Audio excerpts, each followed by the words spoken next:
Okay, so let's go to our asanas. And so up until now, we have completed two sets. We said we were going to divide the asanas into 5 different sets. And so we've completed 2 of those sets. Which 2 sets have we completed? Just a quick quiz here for you. Oh, we did the basic asanas for men and women. Right, so we got the 3 basic ones for women, the 4 basic ones for men. So we've covered those 2 sets, and now we're going to start with asanas that have good benefits for the digestive system. So the first one on the list is the bellows pose, and I'm not going to require Sukadev to do it because you just had Had dinner. dinner. So let me just get it up in the notes here. Okay, I'm just going to share screen so you can see.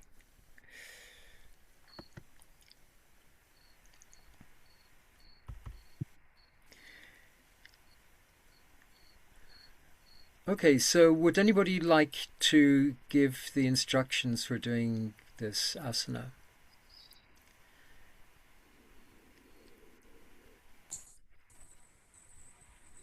I mean, just read Um, it out. I can. I guess yes, you can go on.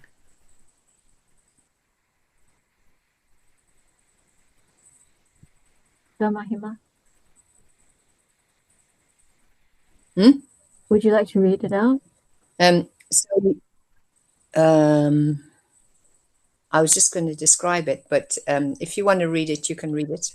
I've got low bandwidth, so I'm going to turn off my video, so you can do it, KP. Did you mean to read it out, Dada, or do you want to? Um, it's up to you. If you like to do it. If what I had in mind was just To to explain see how to how do it? how confident you are to just do it without, or but you can read it if you have to. No worries. No, that's okay. I'm just reading it, and I didn't know this part before. Raise your arms all the way while breathing in. So that means lifting your arms up while you're lying on your back. Is that Yeah, what that means? yeah. Oh, I there we go. That's exactly what that means. I like to introduce it like that because it helps. Yeah, I think it's You good. get everybody doing it together, Mm, and also raising up the arms helps you to breathe in more fully. yeah, it'd really open your chest up. So that's great. Mm. I'll read it out because that will be good for me to as a review. Because I do this asana most days, but like I didn't actually even know that you meant to raise your arms all the way up. It's Vastrikasana. not part of the instructions in Charya, but when I'm teaching it in class, I always teach it like that. Okay, so this is your instructions. Yeah. Okay. Vastrikasana, bellows posture. Lie on your back with arms by your sides. Raise your arms all the way while breathing in. Draw your right knee to your chest while breathing out. Hold the posture for 8 seconds with the knee pressed to the chest and the breath held out. Breathe in, raising the arms and returning the leg. Breathe out, bringing the arms back down to the sides. Do the same for the left leg. Finally, do the same, drawing both legs up to the chest. Both legs singly and then together constitutes 1 round. Practice 4 rounds. Right. So one thing to note here, and for many of the asanas, any asana that involves holding the breath either in or out, you need to keep saying that. In this case, in this asana, so you're drawing your knee to your chest while breathing out, and then you hold your breath out. You keep your breath held out. Because people tend to forget that. So it doesn't matter. You don't need to think that you're repeating yourself or that people already know it. if you keep saying it whenever you do this asana, so you're going to be doing this 4 rounds, and each time you say the same thing. It's not a problem. It's good, in fact. That's the best way to do it. That's how people remember them. So That, anything more? Yes. I was just going to say, just reinforcing what you mentioned about the breath control, and since we're doing pranayama as well today, um, it kind of puts them in quite a meditative or calm state by utilizing, using those terms of bringing your breath in. You can say inhalation, and then you just tell them through the movements, and then exhalation, holding the breath out, and repeating that as I do that pretty much in every movement. And if you do it in a calming way, I think it really helps people understand how long to hold. And you might start, if you've got new people, a little bit shorter, but you're doing like, for this one, I believe it's 4 rounds. So you Yeah. can slowly step it up until they're comfortable holding. Mm. Yeah. Just reinforce that it's an 8-second hold. Yeah. The other thing I tend to do before I move into an asana is because our prana, our breathing is so involved in the asanas, is that before moving into the posture, I'll say, this is one that you won't hold your breath, or I'll say, this is one where we hold the breath out, or I might say that's a combination of holding the breath out and inhaling. So you might it's a very short, it's not going into a deep explanation or anything. It's just giving me mindful that this might be new to people jumping into the class, especially at university where they tend to come and go. They may not have done it before. So it's just making them aware before you go into the posture. Just helpful. Yeah. Because again, That's right. Yeah. the breathing is so important in our asanas. Right. Yeah. Sometimes I also say, up, hold the breath up to 8 seconds because people have to breathe at their own rate, and sometimes they're not able to hold it, that whole 8 seconds comfortably. Mm. And so it takes a little bit of practice for people to be able to manage that easily. Yeah, thanks for mentioning that. It's good to say that in the beginning, that if you have to come up for air, please feel free to do that. Yeah. But you'll be as far as possible, the whole class will be doing together, so people don't have to count 8 seconds for themselves. So you'll be doing that internally, and then you'll be telling them when to release the breath or breathe in.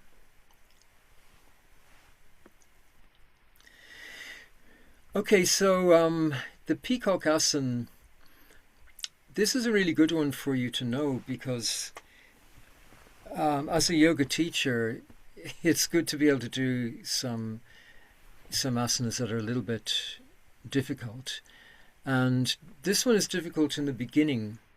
And if you've ever tried it and thought, oh, that's not for me, because it's just so awkward, it feels, especially on your wrists in the beginning, your wrists are not used to taking the strain of your weight in that bent back position like that. But if you persist through that, you'll find that you can make progress with this asana very quickly. And it's a very good asana. It has very good benefits for digestion, and also the psychic benefit of it. It brings improved confidence. So I would definitely encourage you to persist with this one. And I've got I have a video of somebody doing it, a Margie, on YouTube. Let me just see if I can. I'll just stop sharing this for a moment here and go back here.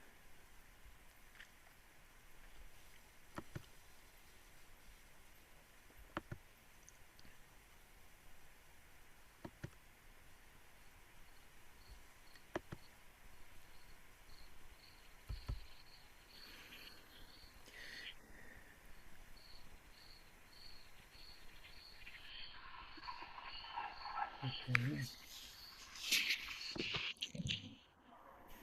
So you can see he's pivoting his elbows in to his tummy and getting his balance there, and then stretching his legs back. And you breathe normally and hold this, well, breathe as normally as you can under the circumstances, and you hold it for 30 seconds. Now, you'll find if you're teaching this to a class, you'll find that some people, they're able to find that balance point, but then they're very eager to get their legs out behind them, straighten their legs, and they'll tip over. The motion of stretching their legs backwards will tip them over. So they'll lose that balance. They'll tip back onto their knees.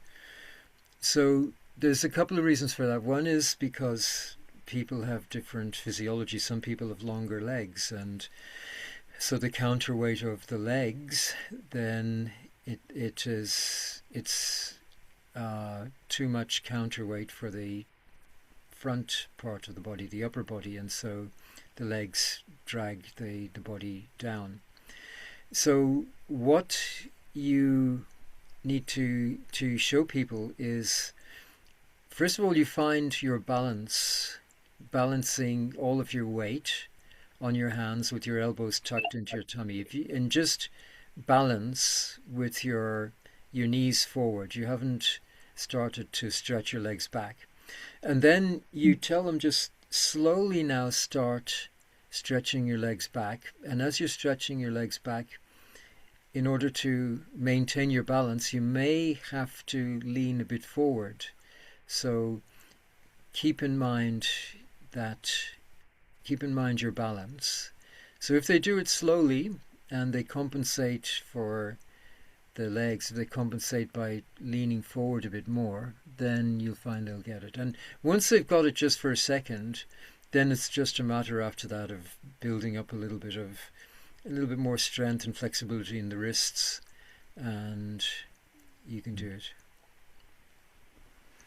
What about Dada? Is there a variation that you can teach people that struggle to get themselves? Like I would struggle to get myself into that position there.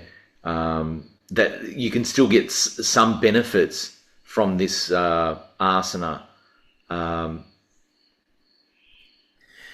You mean, is there some kind of easier version of it where you get some Yeah, of those? yeah, Um, I mean, I've seen people do it with the legs in lotus position, but that's not necessarily easier. no, Um, I think just encourage people to persist, and you'll find. Of course, I'm dealing with, when I'm teaching asanas, I'm dealing with young people, and they're keen to try and persist and get it. If you're introducing it to older people, maybe you might, you have to just see yourself. Maybe that's an asana that you wouldn't think yeah, would be appropriate.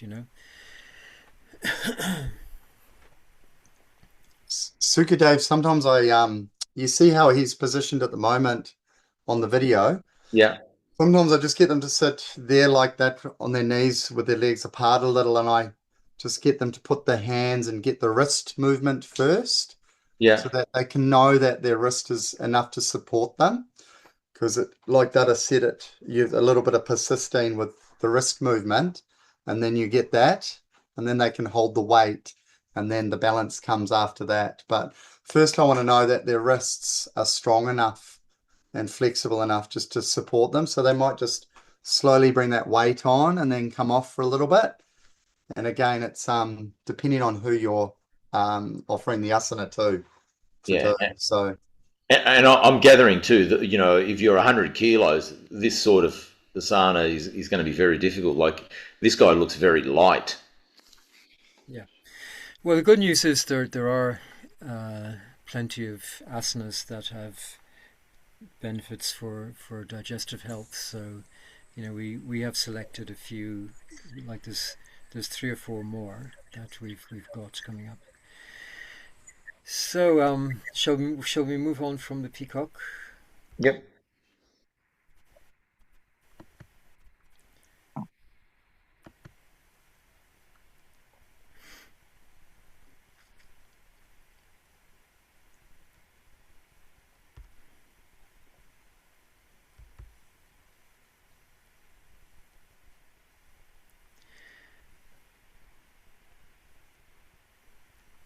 Okay, so that was the two asanas.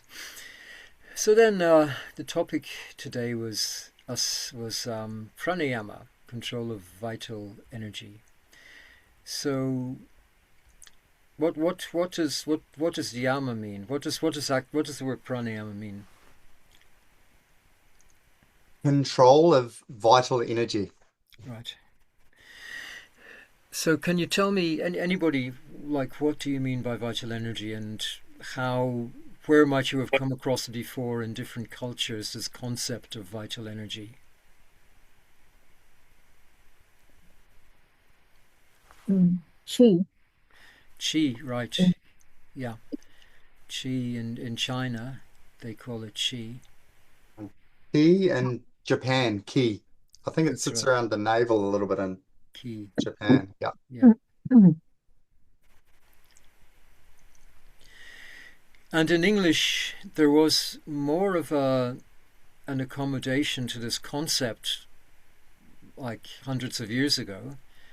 And we still have a word for it in English. It's a French word, élan vital, and vital energy as well. But vital energy, it doesn't necessarily have the same connotation that it had a couple of hundred years ago. The connotation that it had a couple of hundred years ago was more in line with yoga, that there is this subtle life force. People had a concept that there was such a thing. Now, vital energy, if you ask people what do you mean by vital energy, it means like they would probably reduce it down to vitamins. Have you got enough vitamins in your diet or something like that? There, Dada, you forgot to mention like a Monster energy drink. Right. Oh, so you can tell us all about that, can you? Red Bull, yeah. Okay, so it's good to be able to, have a concept of vital energy that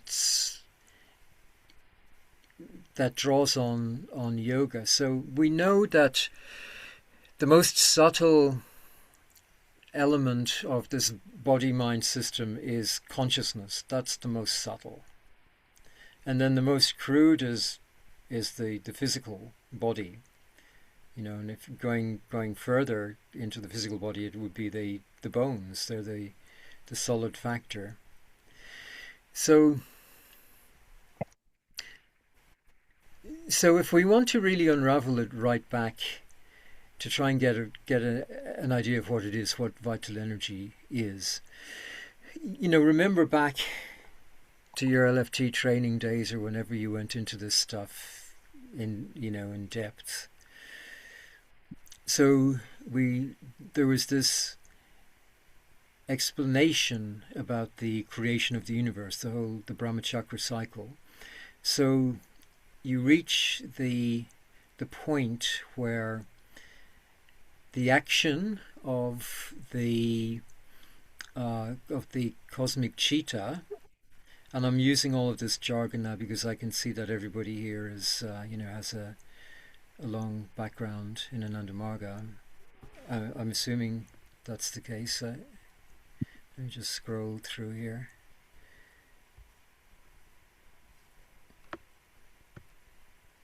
Yeah. So so the cosmic cheetah then is operating to create, like, it's the last element of the cosmic mind, and it takes the cosmic mind, I suppose, into the Big Bang and right out into the ethereal area, luminous, liquid, and solid factors, and then it reaches a point where it can't condense the vibrational expression any further. So it starts off, the journey starts off with a very, very composed wave, which is the I feeling, and then that's the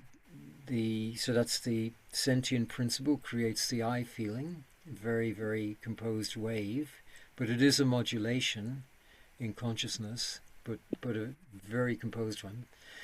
Then you have the I do sense. The Rajaguna then operates on the last portion of the pure I feeling, and it creates a slightly more modulated wave, and that's the I do sense. And then at the end of that, when that exhausts itself, then the Chitta Shakti comes in, and it converts the last portion of that I do expression into I have done. And so yoga says those three components, that's the cosmic mind. So then the Chitta Shakti, the Chitta force, that continues to work on the I have done feeling. And so then you have the Big Bang, you've got the instantaneous creation of the ether, the space. And then you've got energies within that space coagulating into the aerial factor, you know, what we recognize as hydrogen atoms, that energetic expression. And then they come together, they coagulate into big compressed bodies, which compress under the weight of their own mass. They compress to the point of igniting themselves into plasma. So then you've got the liquid factor, liquidity, the energy of liquidity. And then with all of the intense activity within that structure, some of that plasma is spun off, and you've got it cools down while circulating around the star, and you've got, at the end of that, you've got the solid factor. And but the force of Chitta, the static principle, is still at large, everywhere. And so that force of the static principle, it can either cause that body to dissociate, to break apart, or if all of the elements of all of the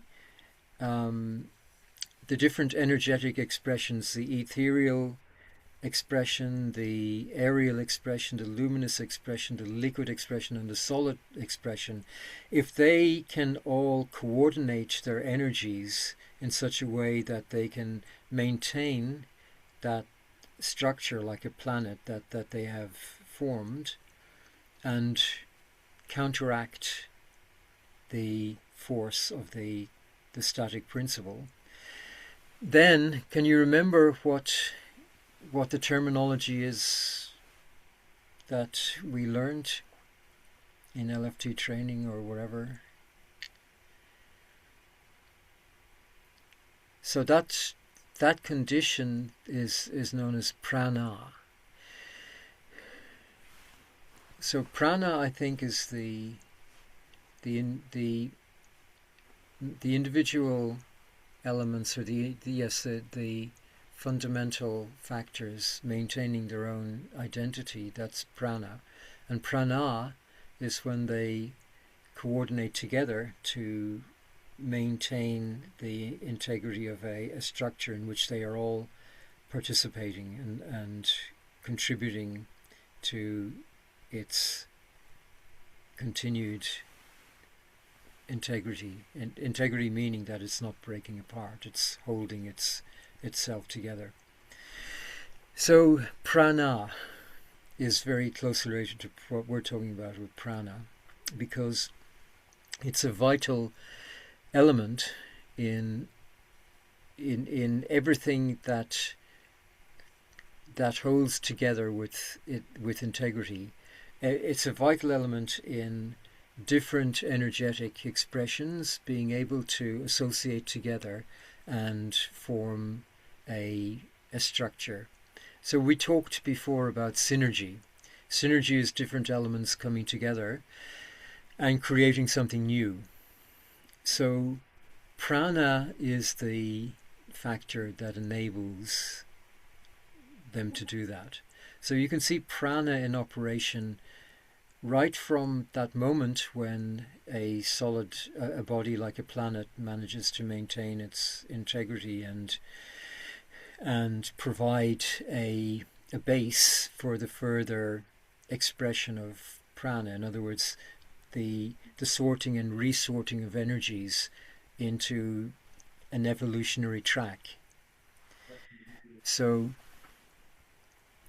prana is present in everything. If you go back through the long story of evolution, if you go back through the fossil record, what you're seeing is the record of prana and consciousness and physicality, the interaction of all of these things. So then, coming to the human being, this is a very complex synergy of all of those same materials. And so prana is playing a very evolved role here. So all of the participants, if we just go down to the cellular level, all of the cells in this community, which is what this body is a community of cells. So in order for them to participate in this community, and it's very good for their evolution, that those cells who have come into this synergy, they have learned their trade of coordination and cooperation through the long toil of evolution, and now they find themselves in this synergy. So in order for them to participate here, they have to pay a tax of vital energy and a tax of consciousness. So all of that vital energy is collected and it's used to work the systems of this body. It's used to coordinate the systems of this physical body. And all of the tax of consciousness is collected and it's used to make this mind, this composite mind. It's a composite mind because it comes about by the participation, the contribution of many individual entities. But it is a unitary mind in the sense that it has an identity and it has a very broad platform for its activity. So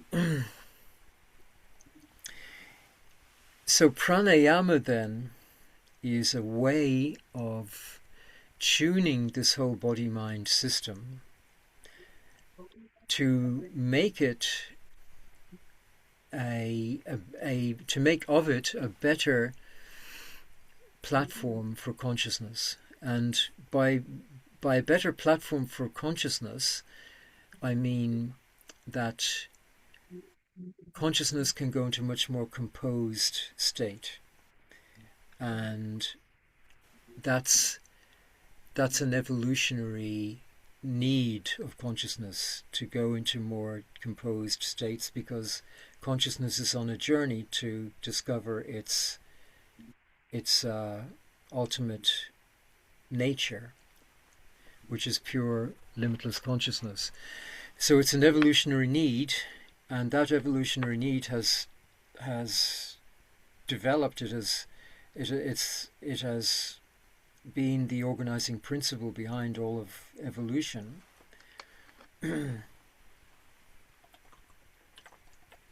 Excuse me. So we're going to get on to pranayama as a yoga, as a system of yoga exercises, breathing exercises, in a minute. But just getting back to the relationship between prana and breathing. So if you observe a dog has a very fast metabolism, and you can say that because the dog breathes much more quickly than a human being. the dog's normal breathing is like that. It doesn't even have to be panting to sound like it's out of breath. So, but if you want to train a dog, if you want to teach a dog something that's outside of the normal experience of what its body-mind system has produced through evolution, you're putting a strain on the limitations of that system. So, say if you want to teach the dog to sit, or just do some basic obey some basic commands. So while you're interacting with the dog, you'll notice that the dog is trying to understand your communication. And you'll see that the dog is going like this. So you see that it's normal breathing, it's normal fast normal metabolic breathing is going on. But at certain points, you'll see that the dog pauses its breathing momentarily. And the reason for that is that somewhere in its consciousness, the dog realizes that I'm up against certain limitations here in my ability to comprehend what's being communicated, and I need to momentarily pause all of this metabolic activity if I want to catch that what is being communicated. Somewhere in the dog's consciousness, it has enough consciousness to recognize that, not through an intellectual process, but just through a kind of instinctive process. And it's exactly the same thing that the principle of pranayama in our meditation is based on. We're trying to grasp an idea which requires more composure of the mind than our mind is normally giving us. And so we have to compose this metabolism even further. If we compare ourselves to a dog, of course, we have a much more composed metabolism. Our breathing is more composed. But when we want to go deeper into that internal nature of consciousness, we're always dealing with consciousness in association with something. So our consciousness, because everything that is here in our environment, or whatever we carry in terms of response to that environment, in terms of feelings or reactions or whatever, that's all in quite an energetic state, that consciousness. So when we sit down, when we want to do meditation, we are requiring our mind to go into a much more composed state. And that's why yogis developed techniques which involve holding the breath. Just like somewhere in its instinctive mind, the dog understands that I have to pause for a moment in order to catch the subtlety of this idea. In the same way, yogis came to the same conclusion, that in order to go internally and in order for the mind to be able to move with these subtle, much more subtle waves that are the nature of consciousness, that causal consciousness before it flows downstream into all of those feelings, moods, memories, experiences that make up our normal life. Before it flows downstream, that causal consciousness is in a much more subtle flow. And in order for us to be able to track that flow, we need to be able to compose our metabolism in a deeper way. And so that's why, we're familiar with these forms of pranayama where, using alternate nostril breathing and holding the breath at the peak of the inhalation and then releasing the breath. That's the way we do it in our pranayama. So there's also significance. I also asked you if you could find a diagram of the chakras that depicts these crisscrossing nadis, or the the channels of the flows of energy that create the chakras. And there's so many different ones out there, but when we're explaining in Antamarga philosophy, the most useful ones are the ones that depict the nadis, that show that the chakras actually are formed at the intersection of these two nadis that go up. That's one thing. And the second thing is that if in the same diagram you can see that the chakras are represented by lotus flowers, that also works well for our explanation. So why is it good to have the chakras represented as lotus flowers?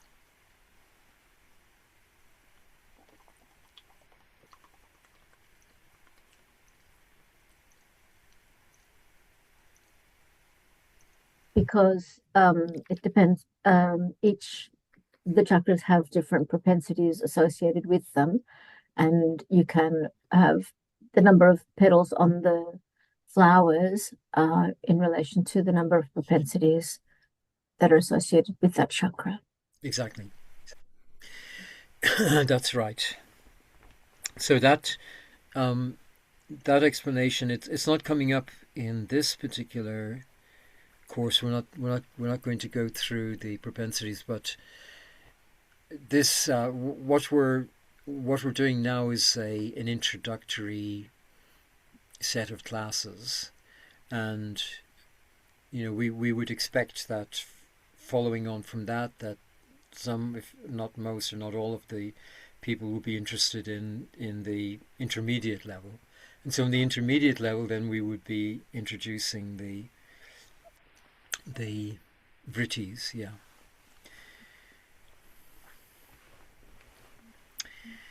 Right, so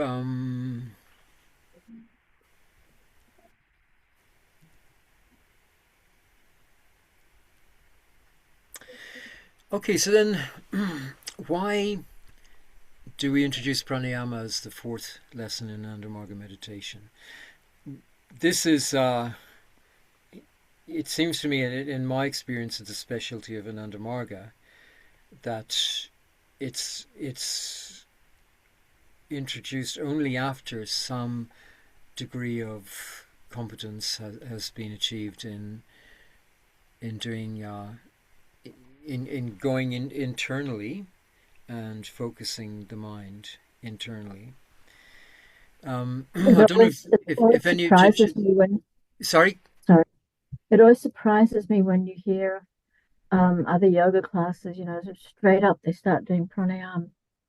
Like, oh my God, not a good idea.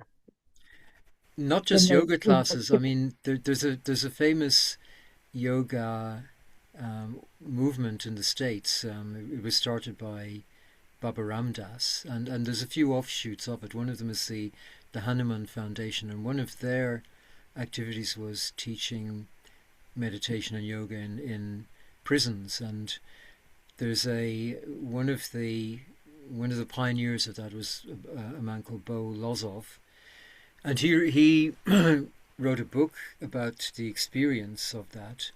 And it's a really good book. I mean, there's a lot of inspiring stories in there. It's called We're All Doing Time. But one thing that that Good shocked name. me was that they're teaching pranayama from the get-go to, you know, hardened criminals in jail. Um, so the reason why that's not such a good idea is because when you do pranayama, you're aligning the mind, which is the most subtle of the components of the body-mind system. So you're aligning the consciousness with the prana, which is the conductor of all of the energies in the system, and the breathing, which is the most vital element that all of the participants in this synergy require. You know, you can go without water for a few days, you can go without food for a month, but air, you can, you know, after a few minutes, there's irreparable damage. So they're all hanging out for air. So it's aligning all of these energies. And so what that means is that whatever is in the mind, that is imprinting itself into the system. And that's why it's such a powerful aid for meditation, because it's orchestrating all of the energies into the same composure that the mind has. And that's what the actual technique of pranayama is enabling. But the flip side to that is that if the mind isn't composed, if the mind is agitated, restless, then that restlessness is what is getting imprinted through this very powerful orchestrating technique. So that's why we introduce it as the fourth lesson. It's just coincidental that it's the fourth component of Ashtanga yoga, and it's also the fourth lesson of our meditation. Or maybe it's not coincidental, I don't know. But in any case, it's the fourth lesson of Ananda Marga.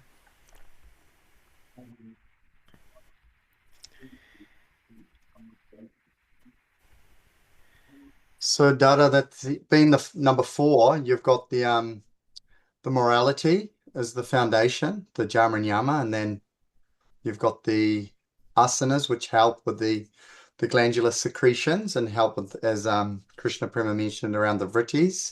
Yeah. And then even within our fourth lesson, you've got the tattva dharana, which is to help also with the vrittis and the chakras, so that the mind is, I guess you're trying to get that balance between breath control and mind control. So it's purification of the mind Yeah. helps with the concentration.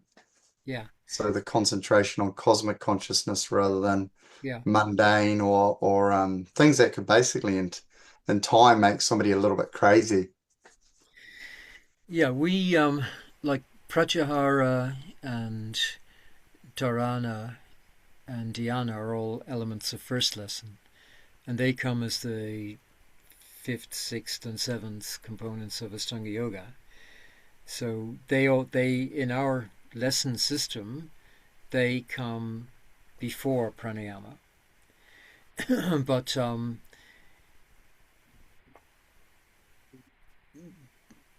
but all of those elements, all of the elements of Ashtanga yoga are in the Ananda Marga system of meditation. Okay, so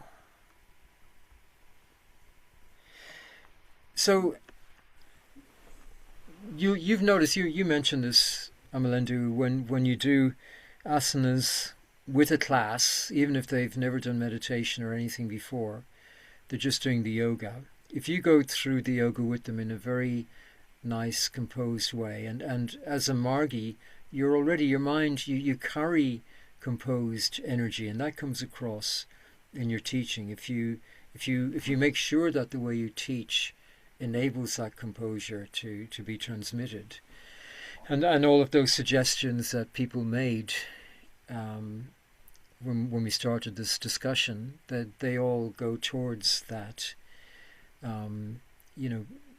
Just being mindful of where people might be at, and advising them in advance. Finding out if people if there's any kind of physical difficulty that I should be aware of, and letting people know that just hold the breath as long as you can. If you have to release your breath or come up for air before we're finished, please feel free to do that. And also, as you're explaining the asanas, to do it, because the more that you that you repeat the instructions, the more that you kind of bring people into your composure. You're doing something performative for them in bringing their mind into a more composed state, better than it would be if you were being silent, put it that way.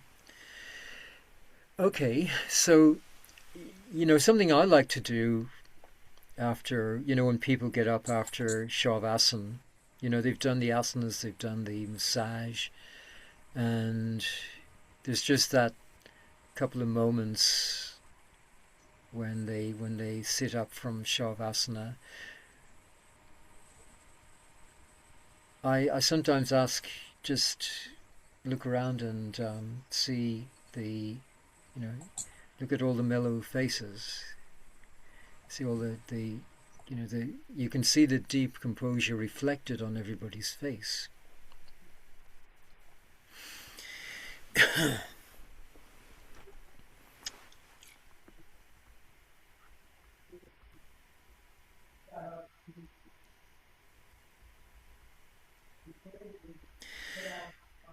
Okay, and so I think I might have mentioned, if I didn't, then we should put that down there in the introductory session. That well, we would have introduced that we're doing Bhavanam Kevalam throughout this whole course, but there will be an opportunity at the end of the course to learn a more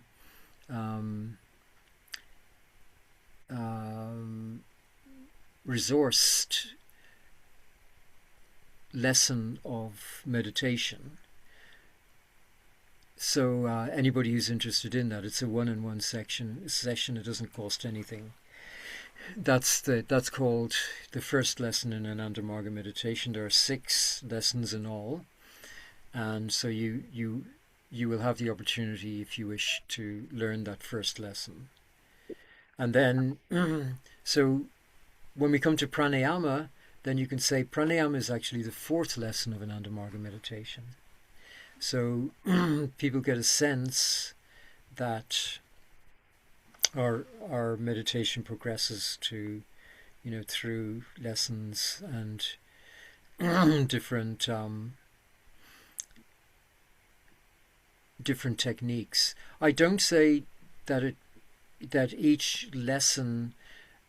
When we tell people that Ananda Marga has 6 lessons, I think it's good to qualify that by explaining to them that it's not like, say, martial arts, where you start off with the white belt and then you progress to the black belt, and that's kind of like analogous to our meditation, because it's not like that. The Bhavanam Kevalam meditation that you teach them from the start, that's very powerful meditation. It gives you the ability to put all of your normal preoccupations aside and to evoke a very clear sense or a vibrant sense of that limitless consciousness as unconditional love. that's a powerful meditation. It's you know, it's enabling your, not just your mind and your intuition, but your feelings to participate in the meditation. So the way we explain about the six lessons of Ananda Marga meditation is that each lesson has its own specialty. Some lessons help the concentration by focusing on different aspects of the chakras or something like that. They all have their own individual benefit. But the Bhavanam Kevalam meditation that you're learning now, there is no deeper secret in the universe than that I expand to that limitless consciousness is an extension of me, or I am an extension of that. And meditation is quality time with me associating with limitless consciousness, causal consciousness. You can bring that word in. It's part of our Ananda Marga jargon, but it's almost self-explanatory. That causal consciousness means that consciousness which is generating me every single moment. But when you introduce jargon, you've got to earn it by explaining it properly, nicely.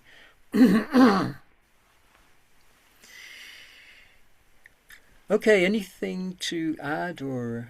I've got a question, Dad. I'm a little bit confused. So, are we not teaching in pranayama in this course, or not? No, we're going through the different components of Ashtanga yoga. So the first session of this course is dedicated to explaining what is Ashtanga yoga and why are we teaching, why do we frame this course around Ashtanga yoga. So if you go back and read that first introductory session, the notes of that session, you'll see that we want to give people a sense of the scope of yoga. Because most people they have a very strong sense of yoga being the asanas, and they've only a very vague sense of yoga going beyond that. So by introducing them to this particular frame of yoga, Ashtanga yoga, we're letting them know that there's a lot more to yoga, and by the time you finish this course, you'll understand the true scope of yoga. But if they're not going to practice, like if I'm telling the person about pranayama, Yeah. and they're not going to practice it, what's the whole point of it? No, the point is that you tell them that this is a lesson of Ananda Marga yoga, and you're already, to some extent, you're already practicing pranayama by when you do the asanas, you're holding your breath in or you're holding your breath out. And this has that effect of introducing a deeper composure. But the specific techniques of pranayama, like alternate nostril breathing, because they're so widely introduced now at very introductory levels in many different yoga teaching styles, so a lot of people will have come across it before, but you're introducing it to them, and you're teaching them that it's the fourth lesson in Ananda Marga meditation, and you're teaching them why it's the fourth lesson, why it needs to be, why you need to have some practice in meditation before you learn pranayama and before you practice it. So yes, you have to build in that context, Sukadev. Yeah. So people understand that they can learn pranayama in this Ananda Marga system of meditation, but it will come after the first three lessons.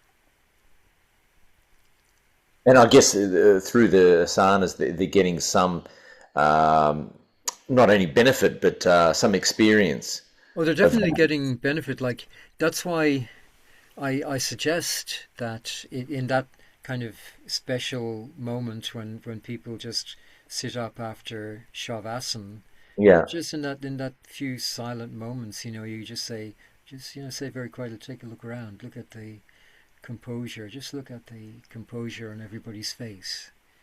That's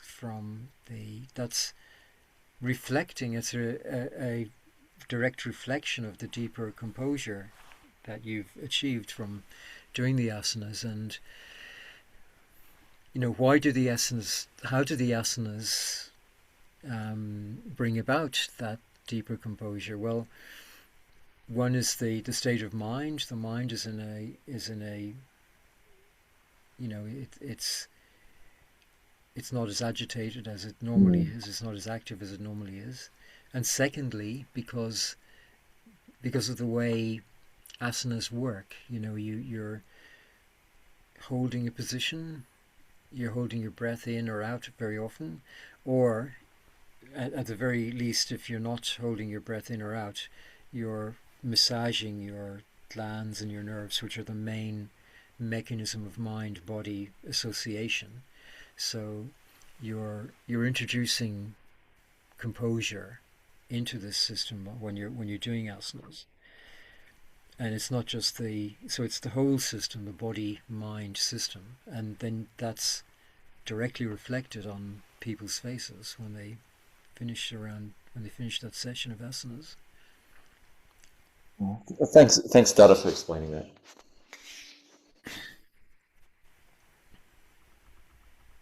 Mahima, you've got your hand up.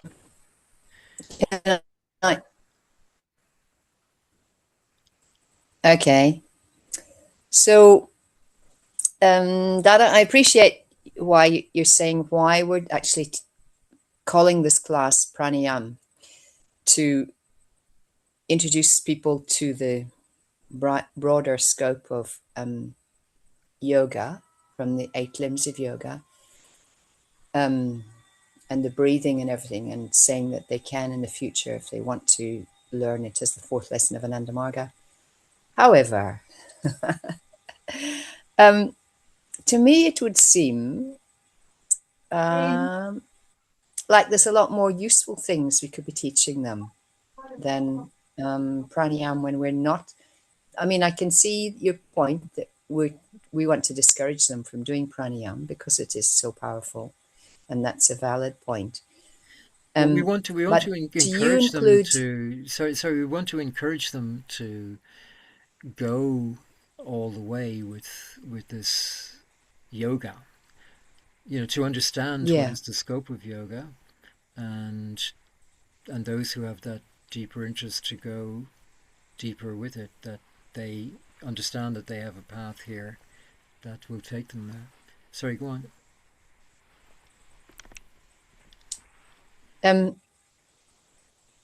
Like every week, when I've taught in the classes, I've every week kind of asked them how they're going with the meditation, like encourage them to do it at home, and give them, and then they talk about what problems they're having, and then you give them little tips.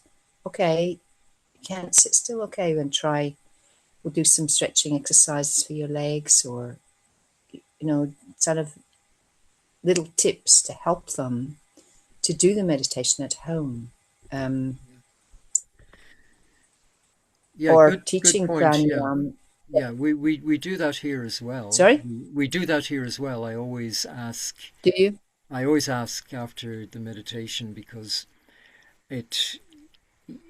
I find that people, no matter how much you explain how to do it and what you're supposed to do when you do meditation, you'll get people reverting to, I'm just, focusing on the breathing or whatever they learned before, or just spacing out or whatever.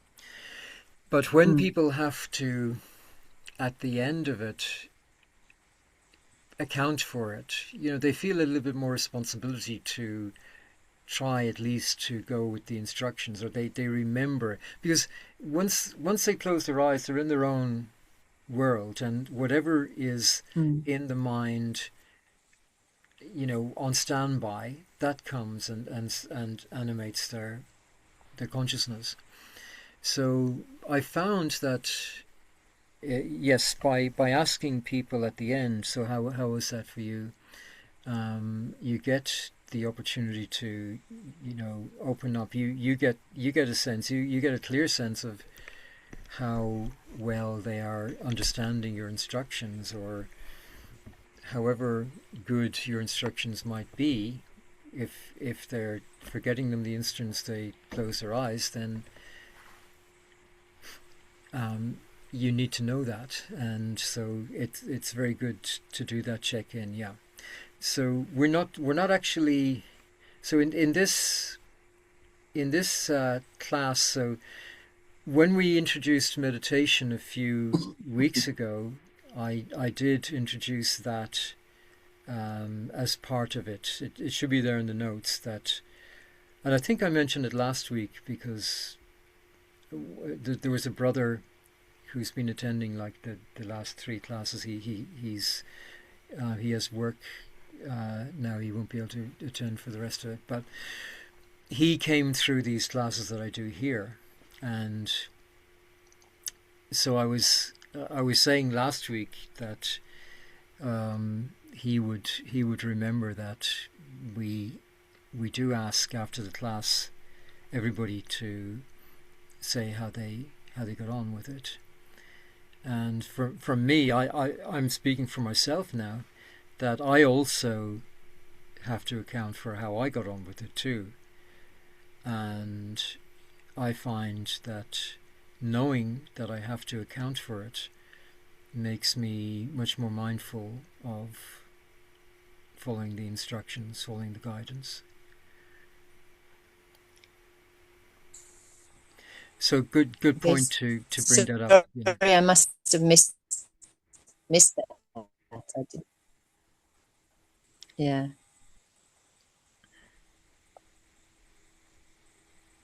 Okay.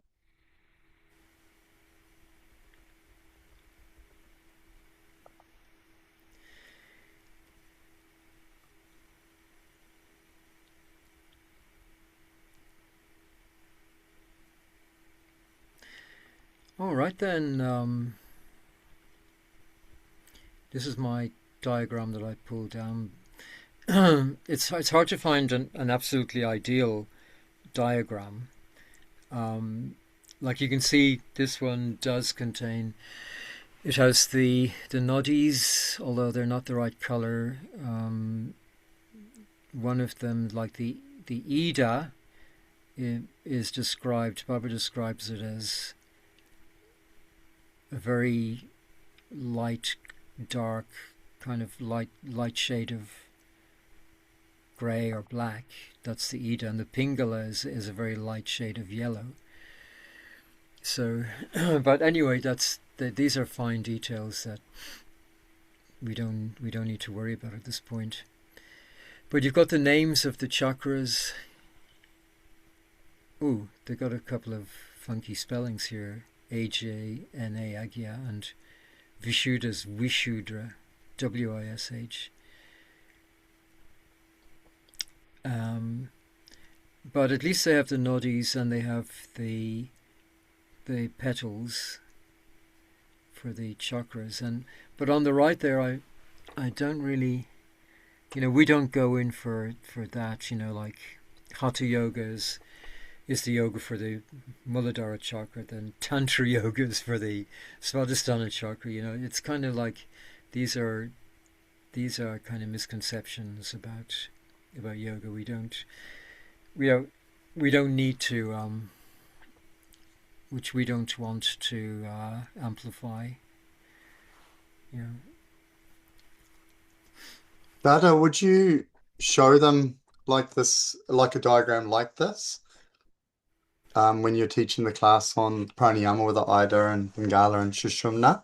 Is this okay to Yeah. yeah, because I've got a very good one from Ananda Marga, but I think it's too complex because it's got all the koshas in it as well and the You vrittis got and to, yeah, I know everything. the one you're talking about. You've got to look at Yeah, that. I had a few issues with that, but the yeah. Ida and Bengala stop at the nostril point, which I'm not sure is correct either. Well, they do terminate in the They do nostrils. That's terminate? correct. Yeah. Okay. Um, but yeah, it's a good one. I haven't seen a perfect one, but I think some of Please, the one day, some can you tell me what I need to see if there's well, errors in it? yeah, I'll Because I'll go through it one day later. um and I'll let you know. There's some glaring things in it that they shouldn't be there. But Thank you. sorry, I haven't been seeing people's chats. I'm looking at a different view here. Okay, Krishna Prema. Okay.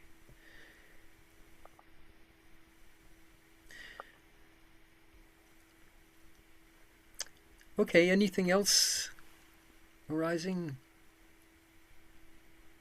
Dada, I've got a question. I know it happens practically, but when you talk about the nostrils and keeping them open, Yeah, generally after we've done Shavasana, we yeah, roll onto our right side, right. which keeps the left nostril, I think it's called the Ida, the Ida channel open for calmness of the mind, and Yeah, for digestion, we're on our left side, which keeps the right nostril open for digestion. So that's, I mm, guess, a practical sort of yogic example of how the Ida and the Pingala work, but I don't know the physiology how that happens, but it happens, and it's a really good example for people to go home and check after they've eaten, how their right nostril is doing and how the energy yeah. You force see, works in I've the body. actually I updated my notes to include that just here the one you're Ah, talking yeah, about. yeah, subtle But energies, and then you're, well, you know, yeah. what's really good. The way to do that is so. So yes, when you're teaching asanas, whenever you have to tell people to sit up from the lying position, then you tell them to turn over on your right side and prop yourself up to sit. Then, when you come to this class, then you can explain about the nadis and when you're explaining about the nadis and the how the Ida nadi is governing or energizing all of the subtle activities of this body mind system. So asanas fall into that category. They are subtle activity and also meditation. So you want to make sure that the left nostril is if it doesn't have to be it should be the air should be flowing without any restriction in that nostril. So when you're introducing pranayama and you're talking about the nadis, then you can enlighten them as to why we turn over on the right side, because that stimulates the left nadi. It might be there's too much to explain in the first.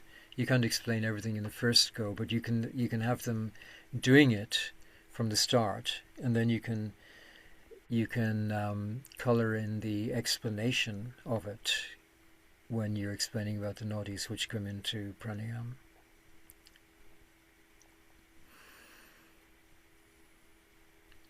I think the Romans, after or while they were feasting, they used to recline. It'd be interesting to see if they reclined on the left side, which would mean that they got that from somewhere. They must have had that understanding that for digestion the right nadi should be active, and so you should be, in order to stimulate that nadi, then you should recline on your left side.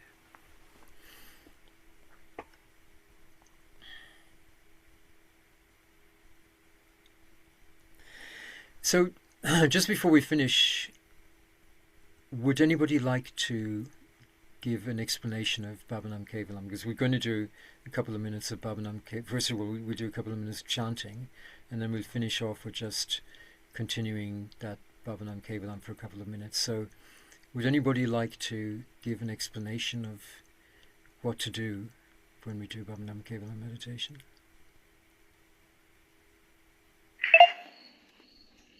You mean explaining what it means to them, or explaining how to do it and sing it out loud? So explain to everybody here, as if we were your class, Students, yeah. how to do this Bhavanam Kevalam. And again, you can explain it in exactly the same way every single time, every week, because it's that repetition that, it helps people. Well, first of all, close your eyes, cross your legs, sitting into a comfortable position. You can use a cushion underneath you, and then fold your hands over. And we're going to focus on a mantra called Bhavanam Kevalam. And Bhavanam Kevalam means the only characteristics of universal consciousness is infinite love, or love is all there is. So if you remember the old Beatles song, Love is All There Is, just focus on that. So as you're breathing in and out, let that love come in and out through your whole existence. Bhavanam Kevalam. Visualize that divine love just entering into every cell, every existence of yourself. Bhavanam Kevalam, Bhavanam Kevalam, Bhavanam Kevalam, Bhavanam Kevalam, Bhavanam Kevalam,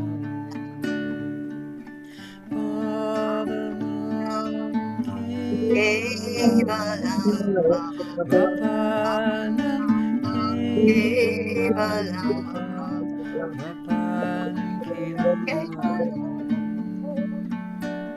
Bhavanam Kevalam, Bhavanam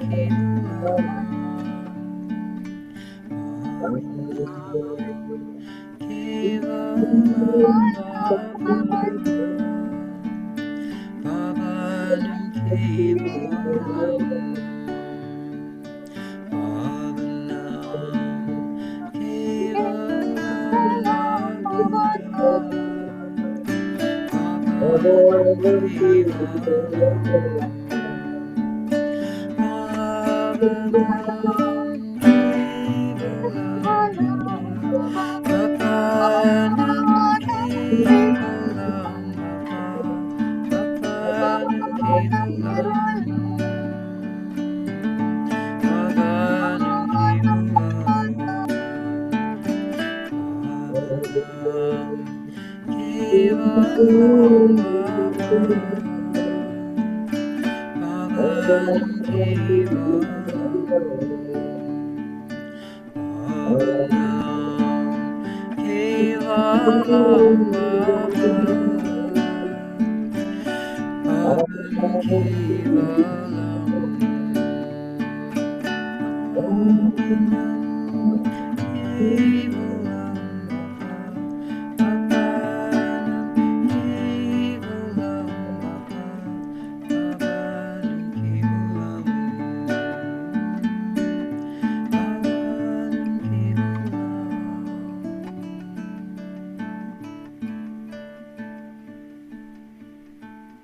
So now we'll just sit quietly for a few minutes and continue doing some meditation.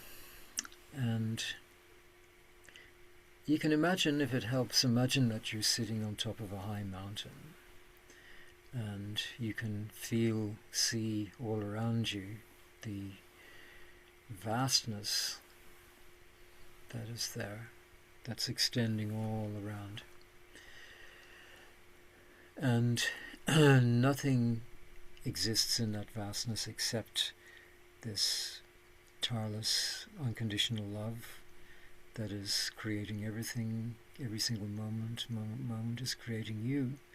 This moment. And all you need to do is sit there and bask in that unconditional, tireless love that is the reality of your every moment's existence. Before you think anything, before you feel anything, your existence is being sustained every moment by tireless, unconditional love.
Namaskar, thank you, and good night, everybody. Namaskar. Namaskar. Namaskar.